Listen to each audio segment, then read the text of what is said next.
আসসালামু আলাইকুম। কালামসি ইনজিউট পার্সে আপনাদেরকে স্বাগত। আমার যারা ফেসবুক ফ্রেন্ডরা আছেন বা আমার প্রায় 9000 ফলোয়ার আছে পেজে এবং আইডিতে প্রায় 18,000-এর উপরে, আপনারা যারা আমার ফেসবুক কাস্টমার আছেন আপনাদের প্রতি আমি কৃতজ্ঞতা পোষণ করছি। কারণ আপনারা না থাকলে আমার এই জায়গায় কালামসি ইনজিউট পার্স থাকতো না বা আমি এই অবস্থায় থাকতাম না।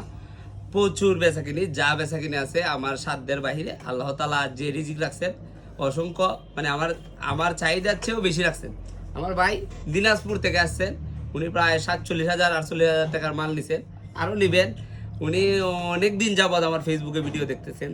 আজকে ভাই চলে আসছেন, 2টা গাড়ির মাল নিছেন, আরও বিভিন্ন মাল নেবেন। আর এইদিকে আমার শ্রীমঙ্গলের কাস্টমার আছে এই দিলীপ ভাই কিন্তু অনেক মাল নিছে আমার কাছ থেকে। আপনারা জানেন আরও শ্রীমঙ্গলের আমার অনেক কাস্টমাররা আছেন। মানে একটু আগেও দিলীপ ভাই আসার আগে 2 জনে মাল নিছে, 2 ভাই এরা মাল নিছে, ইঞ্জিনটা মাল নিছিল, আজকে আইছিল। আসলে আপনারা যারা ফেসবুকে আমার লাইক কমেন্ট শেয়ার করে আমার পাশে আছেন, সবার প্রতি আমার দোয়া রইল। সবাই আশা করি আমার জন্য দোয়া করবেন আর আমার পাশে থাকবেন, লাইক কমেন্ট শেয়ার করে। আসসালামু আলাইকুম ওয়া রাহমাতুল্লাহ।